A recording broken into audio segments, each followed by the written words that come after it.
बरं, सर्वांना सलाम. आजच्या मनन चिंतनाला आपण गीत गाऊन सुरुवात करूया. उपासना संगीत 548 आणि विजय संगीत गीत क्रमांक 177, पाया हा मंडळीचा प्रभू येशू राणा. 177. पाया मंडळीचा प्रभू येशू राणा, उदव मूर्तीचा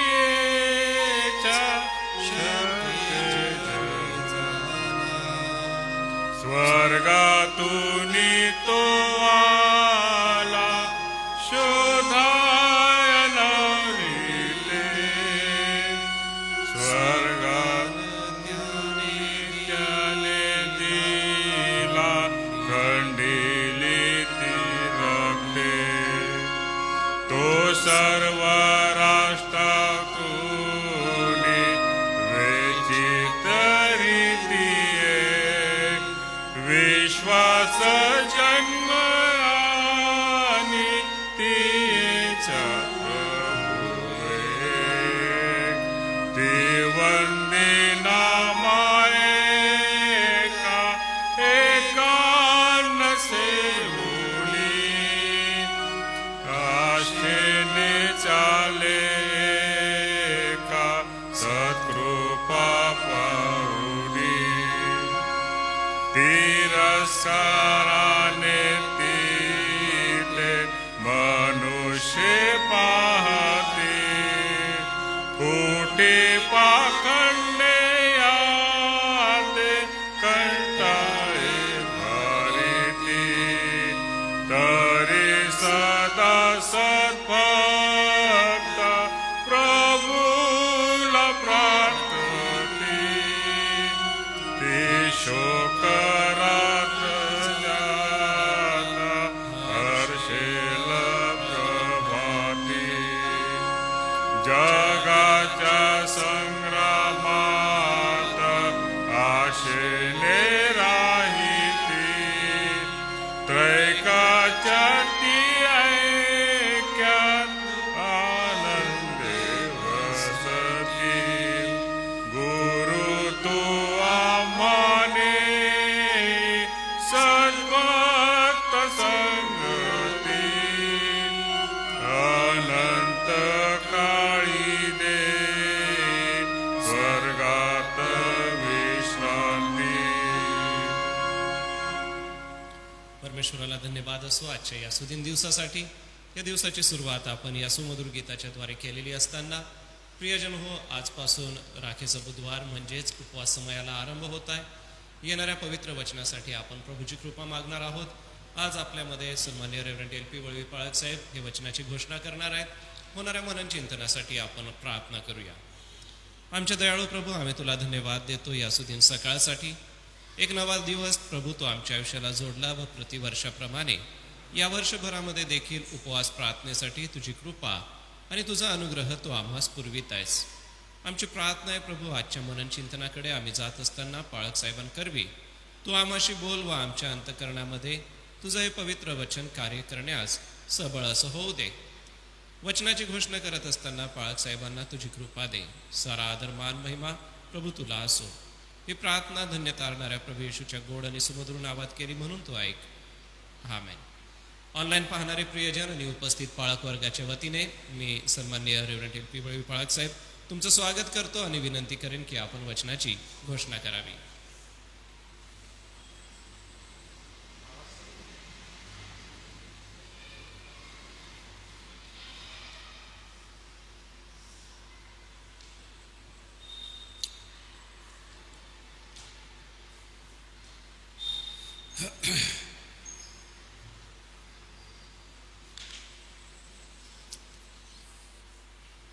आजच्या म्हणण्यासाठी आपण यशया 58 1 ते 12 हे वचने वाचू.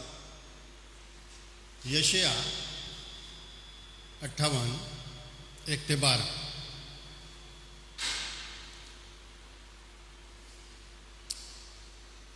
कंठरव कर, कसर करू नको.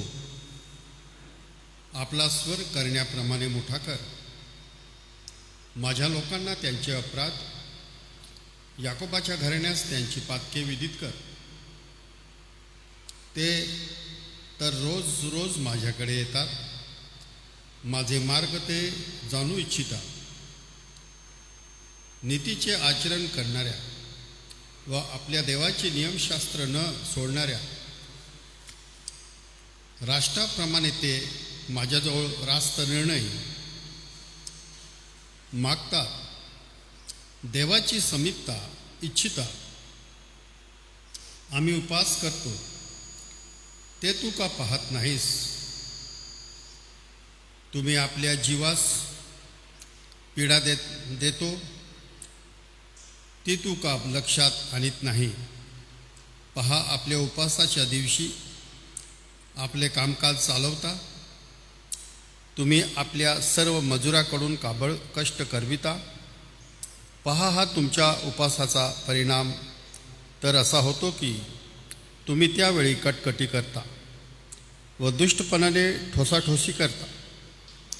तुमचा शब्द ऊर्ध्वलोकी ऐकू जावा, यासाठी तुमचे हल्लीचे उपास आहेत असे नाही. मला पसंत पडणारा असा उपास आहे काय? मनुष्याच्या जीवास पीडा व्हावी असा हा तुमचा उपासाचा दिवस आहे काय? लवळ्यासारखे आपले डोके लववणे आणि आपल्या अंगाखाली गोंडताट व राग पसरणे, याला उपास म्हणतोस काय? आणि असा दिवस परमेश्वराला मान्य होईल का? दुष्टतेच्या बेड्या तोडाव्या, जुवांच्या दोऱ्या सोडाव्या, जाचलेल्यांना मुक्त करावे, सगळे जोखड मोडावे, हाच मला पसंत असा उपास नव्हे काय? तू आपले अन्न भुकेलेल्यास वाटावे, तू लाचारास व निराश्रितांना आपल्या घरी न्यावे, उघडा दृष्टी पडल्यास त्याला वस्त्र द्यावे, तू आपल्या बांधवाला तोंड लपू नये, हाच तो उपास नव्हे काय? असे करशील तर तुझा प्रकाश प्रभातेप्रमाणे फाकेल, तुझी जखम लवकर भरेल, तुझी नीतिमत्ता तुझ्यापुढे चालेल व परमेश्वराचे गौरव तुझ्या पाठी राखा होईल. तेव्हा तू हाक मारशील, ती परमेश्वर ऐकेल. तू धावा करशील, तेव्हा तो म्हणेल, हा मी आहे. जर तू आपल्यामधून जोखड लादण्याचे सोडून देशील, बोट दाखवण्याचे व दुष्ट गोष्टी बोलण्याचे टाकून देशील, जर तू आपल्या जीवाला इष्टते भुकलेना देशील, दुःखाग्रस्त जीवांना तृप्त करशील, तर तुझा प्रकाश अंधारात झळकेल. निबिड अंधकार तुला मध्यानाचे तेज असा होईल. तेव्हा परमेश्वर तुझा सततचा मार्गदर्शक होईल. तो अवर्षण समयी तुझ्या जीवाची तृप्ती करील, तुझ्या हाडांना मजबूत करील. तू भरपूर पाणी दिलेल्या मळ्याप्रमाणे होशील, पाणी कधी न आटणाऱ्या झऱ्याप्रमाणे होशील. बहुत काळ लोटून पडलेली शहरे तुझे लोक पुन्हा बांधतील. पूर्वीच्या पिढ्यांनी घातलेले पाये तू पुन्हा उभारशील. मोडतोडीचा जीर्णोद्धार करणारा, वस्ती होण्यासाठी रस्त्यांची दुरुस्ती करणारा असे तुझे नाव पडेल. प्रार्थना करू. सर्व शक्तिमान, प्रेमळ, पवित्र आणि जिवंत देवा, प्रभू येशूच्या पवित्र नावामध्ये प्रभू, आम्ही आज तुझ्या चरणापाशी येतो. आजच्या दिवसापासून आम्ही एक पवित्र पर्वामध्ये प्रवेश करीत आहोत आणि या पवित्र पर्वताच्या समयामध्ये स्वर्गीय बापा, आम्ही तुझ्या समीप, तुझ्या सानिध्य असावं, नम्र आणि लीन होऊन तुझी गौरवी इच्छा सदैव आम्ही जाणून घ्यावी. सदैव आमचं जीवन तुझ्या इच्छेप्रमाणे करण्यास आणि ते हे आनंदाने तुझी इच्छा पूर्ण करण्यास आम्हाला कृपा मिळावी. यासाठी ही कृपा मला, तुझं वचन ऐकणाऱ्या प्रत्येक व्यक्तीला प्रभू तू पुरवावं. आजच्या वचनामधून या समयासाठी लागणारी कृपा तू मला पुरव. जे वचन ऐकतील त्या सर्वांना ही कृपा तू दे. पवित्र आत्म्या, माझं नाही तर तुझे विचार, तुझी इच्छा, तुझा प्रभाव, तुझं नियंत्रण, तुझं सामर्थ्य जीवनामधून प्रभू तू वाहू दे. अनेकांच्या जीवनामध्ये या पवित्र पर्वाला सुरुवातीच्या दिवसापासूनच त्यांच्या संगती तू वार्तालाप करावा, तू बोलावं ही माझी प्रार्थना आहे. ही विनंती प्रभू येशूच्या नावात मागतो म्हणून तू आहे. आमेन. आजपासून राखेचा बुधवार म्हणजे ही प्राचीन मंडळीची परंपरा आहे. 4थ्या शतकापासून ही परंपरा सुरुवात झाली. त्या काळामध्ये आणि विशेष करून कॅथलिक चर्चेसमध्ये याचा प्रभाव मोठा होता. झावळ्यांचं पाला जाळून त्याची राख करून फादर लोक ते त्यांच्या कपाळाला किंवा त्याला क्रॉसची खून करत होते. आणि अशा प्रकारे या पर्वाची सुरुवात 4थ्या शतकामध्ये सुरुवात झाली. या पर्वाचा उद्देश एकच होता. या 40 दिवसाच्या प्रवास काळामध्ये मनुष्य परमेश्वराच्या समीप जातो, समर्पण करतो, पश्चाताप करतो, मूल्यमापन करतो, परीक्षण करतो. आणि एकच उद्देश असतो की परमेश्वराच्या समीप जाऊन या पर्वामध्ये 40 दिवसाच्या या प्रवासामध्ये जितकं आम्हाला परमेश्वराच्या संगतीत जाता येईल, जेवढं आम्ही नम्र आणि लीन होऊन परमेश्वराच्या सानिध्यामध्ये आम्ही रममाण होऊन आमच्या आध्यात्मिक जीवनाचा जेवढं विकास आम्हाला साधता येईल, आध्यात्मिक जीवनाची पातळी आम्हाला गाठता येईल, या गोष्टींचा विचार या दिवसामध्ये मनुष्य करतो. आणि त्यासाठी तो मनुष्य काय करतो की उपवास आणि प्रार्थनेमध्ये आपलं जीवन ठेवण्याचा प्रयत्न करतो. तर या ठिकाणी उपवासाविषयी जो शास्त्र भाग मी वाचला, त्या काळामध्ये मनुष्य उपवास करत होता. एक उपवास एक परंपरा आणि प्रथा होऊन गेलेली होती. आणि संदेष्टांच्या मुखामधून परमेश्वराने त्याचं वचन, त्याचे विचार अगदी जोरदार रीतीने परमेश्वराने मनुष्यासमोर ठेवलेले आहे. अगदी प्रभावी रीतीने परमेश्वराने जे त्याच्या समीप येऊ इच्छितात, वैयक्तिक पातळीवर देवासंगती आपलं नातं मजबूत करू इच्छितात, जे धार्मिकतेचे भुकेलेले आहेत, जे परमेश्वराच्या सहवासासाठी जे तहानलेले आहेत, अशा लोकांसाठी परमेश्वराने त्याचे विचार यशया संदेष्टाच्या करवी त्या लोकांपर्यंत पोहोचवलेले आहेत. परमेश्वर देव समयाप्रमाणे देव वेगवेगळ्या पद्धतीने संदेष्टांच्याद्वारे त्याच्या लोकांसंगती त्याने वार्तालाप केलेला आहे. त्या काळामध्ये लोक मोठ्या अभिमानाने परमेश्वराच्या मंदिरामध्ये यायच्या. इर्मयाच्या 7व्या अध्यायामध्ये परमेश्वर इर्मयाला काय म्हणतो, जा मंदिराच्या द्वारात उभा राहा आणि ज्या मंदिरामध्ये ते परमेश्वराचं भजन पूजन करण्यासाठी येतात त्यांना तू बजावून सांग, अगदी बजावून सांग. अशा प्रकारे परमेश्वराने वेगवेगळ्या पद्धतीमध्ये परमेश्वर आपल्या लोकांसंगती बोललेला आहे.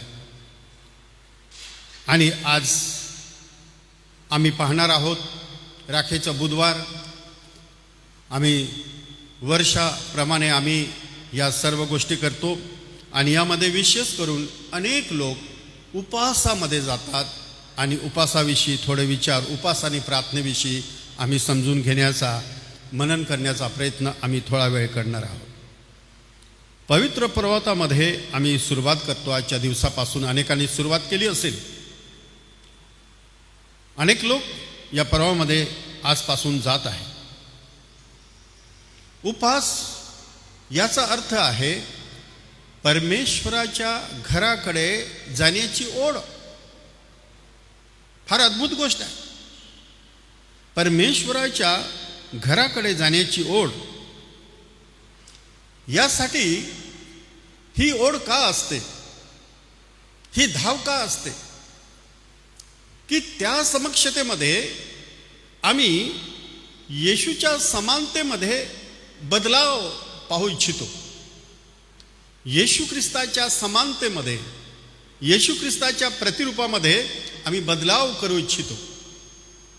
आणि म्हणून अनेक विश्वासणारे बहीण भाऊ या दुःख सणाच्या या 40 दिवसाच्या या पवित्र पर्वामध्ये जात असताना ते उपवासाच्या द्वारे, प्रार्थनेच्या द्वारे प्रभूच्या जवळ जाण्याची त्यांची इच्छा आणि तळमळ असते.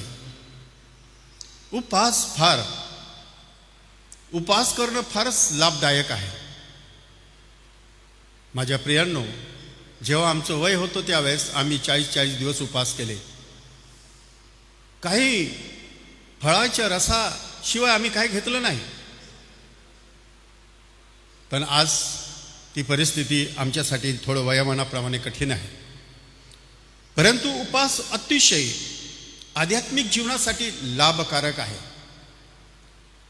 आध्यात्मिक जीवन अगदी आमच्या जीवनामध्ये प्रभावशाली रीतीने त्याची घडणजळण आणि रचना होण्यासाठी उपवास हे एक शस्त्र आहे जे देवाने मानवाला दिलेलं आहे. आम्ही देवाच्या हृदयासंगती ओढले जातो. उपवास केवळ खाण्यापिण्यापुरते मर्यादित नसावे. उपवास फक्त खाण्यापिण्यापुरते मर्यादित नसावे. उपवास हा आत्मिक उद्देशांची पूर्ती, एक टार्गेट आम्ही ठेवलेला आहे. एक आराखडा आमच्या जीवनामध्ये ठेवला आहे. या 40 दिवसामध्ये मला हा आत्मिक उद्देश पूर्ण करायचा आहे. तोही देवाच्या मार्गाने, येशूच्या इच्छेप्रमाणे, पवित्र वचनाच्या मार्गदर्शनानुसार आत्मिक उद्देशांच्या पूर्तीसाठी आम्ही उपवास करावा. आत्मिक उद्देश आमच्या जीवनामध्ये पूर्ण करण्यासाठी आम्ही हा उपवास आणि प्रार्थनेचा समय आम्ही देवासंगती ठेवावा. हे फार मोठं वरदान परमेश्वराने दिलेलं आहे. जीवनातल्या कठीण गोष्टीवर विजय मिळवण्यासाठी उपवास आणि प्रार्थना अतिशय प्रभावशाली गोष्ट आहे. आणि या उपवासाच्या काळामध्ये जीवनामध्ये अडखळणाऱ्या गोष्टी वर्ज्य करणं, आम्ही यशया 58 मध्ये जेव्हा वाचलं तेव्हा जेव्हा तुम्ही उपवास करता तुम्ही काय करावं आणि काय करू नये हे देवाने त्या वचनामध्ये आमच्या समोर एक गाईडलाईन ठेवलेली आहे. त्या काळच्या लोकांना सांगितलं देवाने, जेव्हा तुम्ही उपवास आणि प्रार्थना करता तेव्हा जे अडखण करणाऱ्या गोष्टी आहेत ते वर्ज्य करणं, जीवनातून काढून टाकणं, जीवनाचं अगदी सूक्ष्म परीक्षण करणं. ज्यावेळेस अगदी देवामध्ये एकाग्र चित्त मनाने गळून जातो, सूक्ष्म आमचं जीवनाचं परीक्षण करतो, नम्र आणि लीन होतो, त्यावेळेस आमच्या जीवनामध्ये परमेश्वर काय म्हणतो, असं तू करशील, काय म्हटलेलं आहे, असं तू करशील तर परमेश्वर म्हणतो नीतिमत्ता तुझ्या पुढे चालेल, धार्मिकता तुझ्या पुढे चालेल, परमेश्वराचा गौरव तुझं पाठीराखं होईल आणि तू हाक मारशील तेव्हा परमेश्वर सांगेल हा मी आहे. असं वाटणारच नाही मी प्रार्थना करत आहे, परमेश्वर उत्तर देत नाही. तू हाक मारण्यापूर्वीच परमेश्वर म्हणतो मी उत्तर देण्यास तुझ्यासमोर आहे, तुझ्या संगती आहे. आणि म्हणून या 40 दिवसाच्या पवित्र पर्वामध्ये उपवास प्रार्थनेच्या या राखेच्या बुधवारच्या 5 दिवसापासून आम्ही यामध्ये सुरुवात केलेली आहे. तर तुम्हाला एक देवाचा दास म्हणून मार्गदर्शन तत्व तुमच्यासमोर देवाच्या वचनामधून मी ठेवण्याचा प्रयत्न करतो, यासाठी की हे 40 दिवसाचे जे दिवस आहे ते प्रभूसंगती आम्ही कसे घालवावे, प्रभूच्या वचनामध्ये आम्ही राहून त्याच्या संगती आम्ही कसं आमचं जीवन घालवावं, आत्मिक उद्देश त्याची पूर्ती आमच्या जीवनात व्हावी, अडखण करणाऱ्या गोष्टी आम्ही वर्ज्य कराव्या. आणि प्रार्थनेबरोबर उपवास विश्वासणाऱ्यांच्या साठी एक प्रभावी शस्त्र आहे, धारदार शस्त्र आहे, दुधारी शस्त्र आहे. ते आमची प्रार्थना, देवाचे वचन याला धार देते. आणि ज्यावेळेस या शस्त्राने आम्ही युक्त होतो तेव्हा सैतानाचं सामर्थ्य मूळ कळीस येतं. कोणत्याही प्रकारचं सैतानाचं सामर्थ्य आमच्यासमोर उभं राहत नाही. तुमचे आणि माझे आध्यात्मिक नेत्र देवाने उघडलेले आहे. अंधकारमय जगामध्ये फार भयानक सामर्थ्य आहे, परंतु ज्यावेळेस आम्ही उपवास प्रार्थनेच्या द्वारे आमची आध्यात्मिक उंची आम्ही उभी केलेली आहे आणि त्या विश्वासाने आम्ही ज्यावेळेस प्रार्थना करतो त्यावेळेस येशूच्या नावामध्ये, त्याच्या वचनामध्ये इतकं सामर्थ्य आहे, आम्ही उच्चारण करण्यापूर्वी अंधकाराची शक्ती ही भुशासारखी पळते. हे अदृश्य जगातील गोष्टी आहे. माझ्या प्रियांनो, आत्मिक सामर्थ्य वाढीस लागतं. या 40 दिवसामध्ये आमचं जीवनामध्ये पवित्र आत्म्याच्या द्वारे आत्मिक सामर्थ्याची ओतणी सतत आणि सतत होत राहावी, यासाठी की अंतर्यामी आम्ही बलसंपन्न बनावे. आतून आमची मनरूपी कंबर विश्वासाने, सत्याने कसून आम्ही बांधली पाहिजे. देवाने दिलेलं अपार सामर्थ्य ते आम्ही प्रतिदिवशी उपास प्रार्थनेच्या द्वारे पश्चातापी अंतकरणाने, नम्र अंतकरणाने परमेश्वराचे हे उपासाच्या द्वारे येणारे महान परिणाम, महान आशीर्वाद, महान सामर्थ्य आम्ही ते घ्यावे. उपास काय म्हटलंय लूक 4:1 आणि 2 आणि 14 मध्ये, उपास हा सामर्थ्याकडे घेऊन जाणारा मार्ग आहे.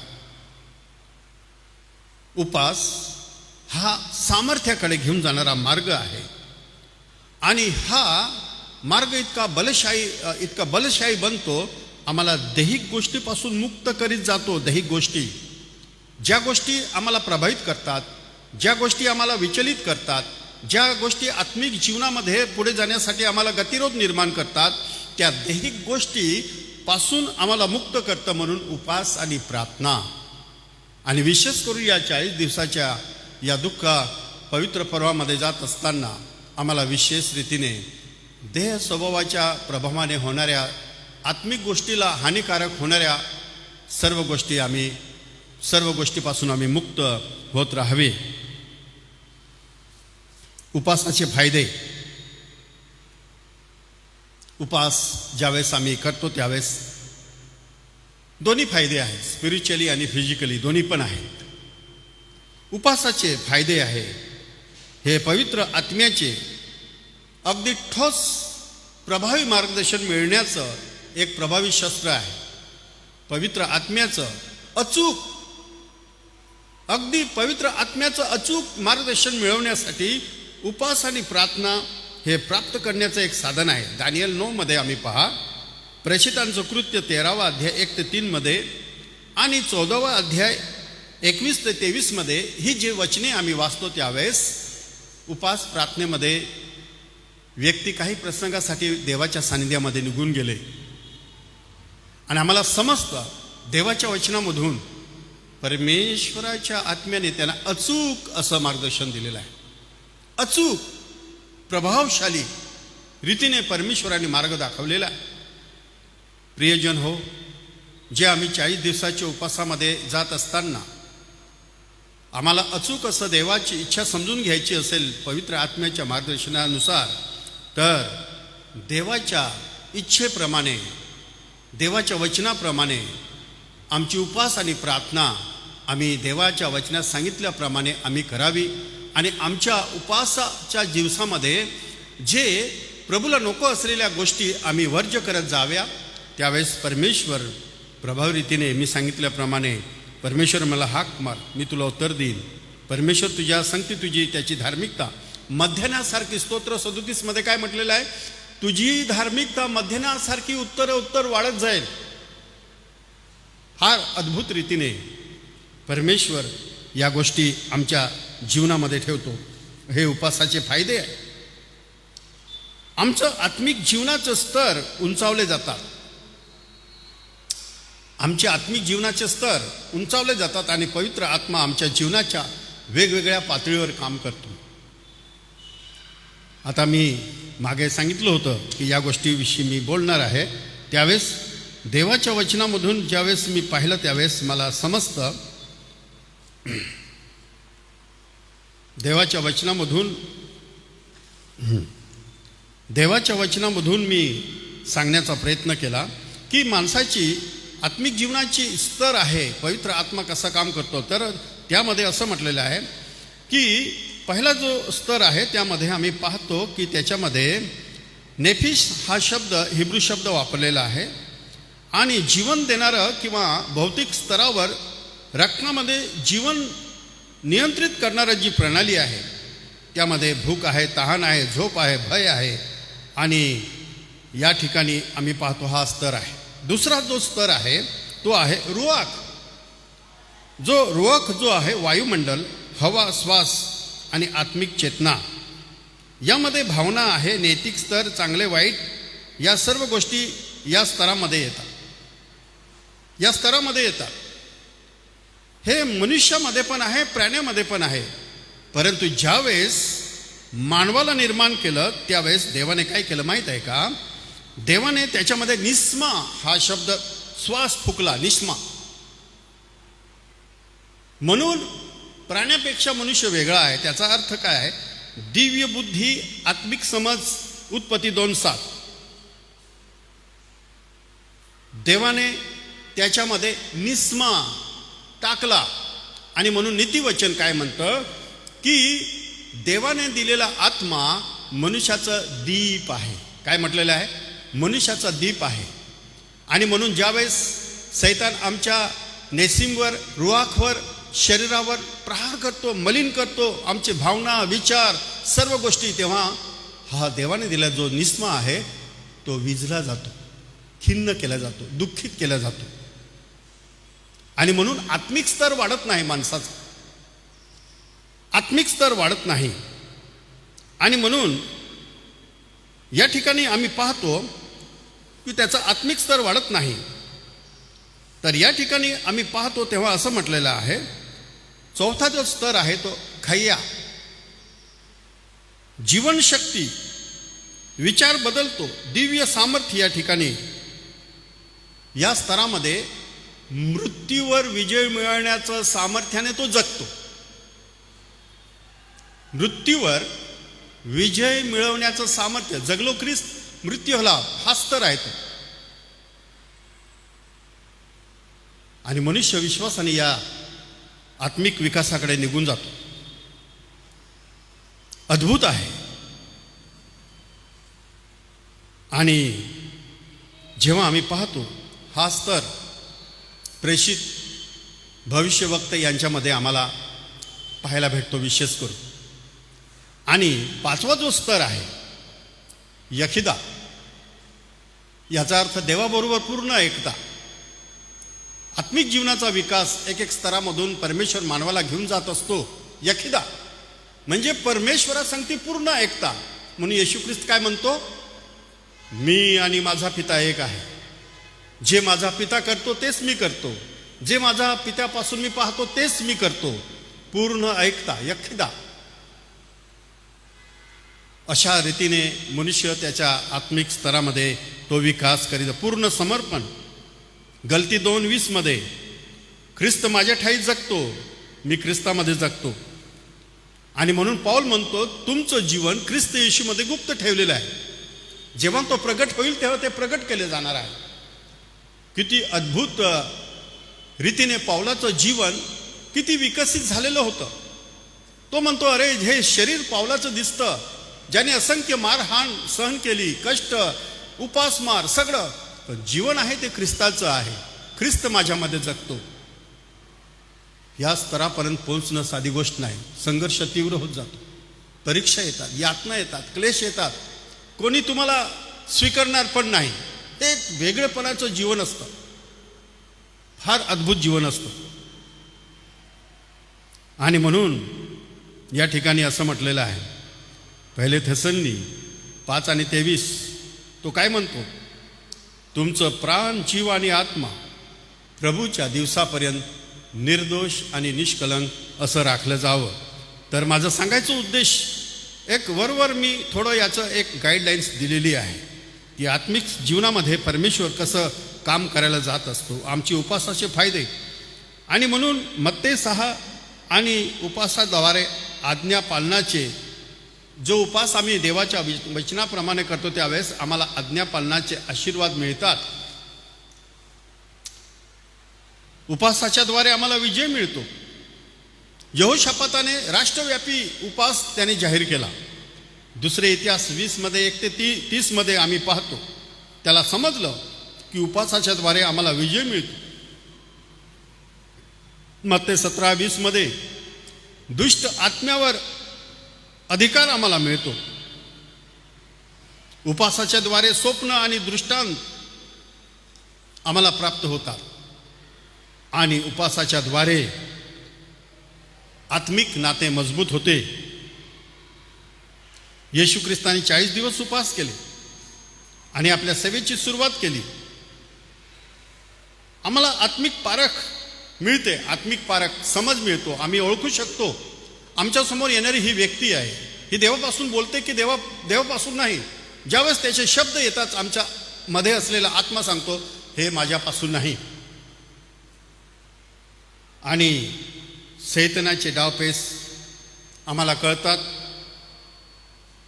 आणि अशा प्रकारे आम्ही उपास आणि प्रार्थनेच्या द्वारे या 40 दिवसामध्ये आम्ही आरंभ करू शकतो. आमचा आत्मिक स्तर आम्ही उंचवू शकतो. परंतु आमच्या प्रार्थनेमय जीवनामध्ये अशा गोष्टी येणार या 40 दिवसामध्ये जे आम्हाला या प्रार्थनामय जीवन आणि उपासापासून आम्हाला विचलित करणार. काय म्हटलेलं आहे? आमचे लक्ष विचलित होणार. सैतानाच्या युक्त्या धार्मिक कार्यामध्ये गुंतून ठेवणार. सैतान जाळ्यासारखं गुंतून ठेवणार. आम्हाला प्रभू सांगते एकांतामध्ये जाऊ देणार नाही. धार्मिक कार्यामध्ये गुरफटून ठेवणार. शारीरिक थकवा, अचानक शक्ती निघून जाते पुष्कळदा. तुम्ही आत्मिक जीवनामध्ये पुढे जात असताना कधी कधी अचानक आम्ही बलहीन होऊन जातो, शक्तीहीन होऊन जातो. शारीरिक थकवा, विचलित करणारे विचार आणि अनेक भावनात्मक गोष्टी समोर येतात आणि आमचं प्राथमिक जीवन उद्ध्वस्त करण्याचा प्रयत्न सैतान करतो. अचानक गुंगी येणे, थकवा येणे, अशा अनेक खूप गोष्टी, खूप मोठी लिस्ट आहे. एखाद्या दिवशी आपण त्याच्यावर सविस्तर आपण पाहू. परंतु या 40 दिवसाच्या दुःख सणाच्या या सत्रामध्ये, पवित्र पर्वामध्ये, राखेचा बुधवार जो आम्ही आजपासून सुरुवात केलेली आहे, उपास प्रार्थनेच्या द्वारे आपलं जीवन आम्ही चालवत असताना देव या वचनाच्या द्वारे मार्गदर्शन करो. देव आशीर्वाद देव.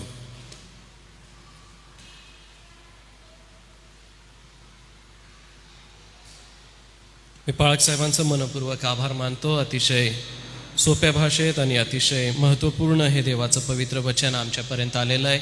प्रियजन हो, राखीच्या बुधवारचं महत्त्व, यासोबतच उपवासाचं महत्त्व हे आपल्याला कळलेलं आहे. आणि उपवास करीत असताना सर्व प्रकारचा थकवा, सर्व प्रकारची मरगळ परमेश्वर देव दूर करो. एका आत्मिक सामर्थ्याने भरून या दिवसांमध्ये आम्ही उपवास प्रार्थना या पवित्र दिवसांमध्ये आपण अधिक प्रभूच्या चरणापाशी जाऊया.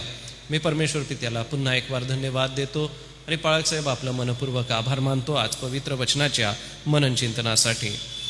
आज सिंड्रेला एलिस, मनोरमा जयकर आणि पारस किरण वळवी यांचा जन्मदिवस आहे. मंडळीच्या वतीने मी त्यांना शुभेच्छा देतो. आजारी प्रियांची आठवण करीत असताना आपण चांदेकर सिस्टर यांच्या आरोग्यासाठी प्रार्थना करूया. प्रभुदेवा त्यांना आरोग्य देव, आपली कृपापूर्व.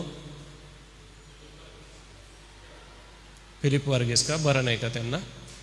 बरं, माननीय मार्गे पाळक साहेब यांच्याकडून आलेल्या विनंतीसाठी प्रार्थना करूया.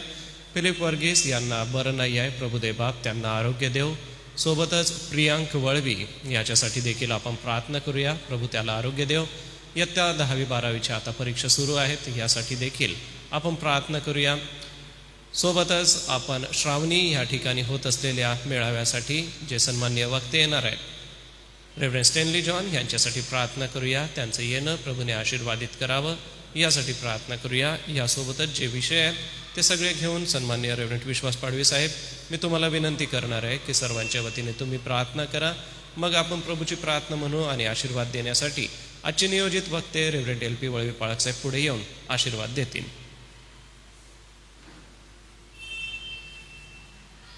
प्रार्थना करू. आमच्या स्वर्गीय जिवंत आणि थोर देव बापा, पुन्हा एक वार आम्ही तुझे आभार मानतो प्रभू, तुझी स्तुती करतो.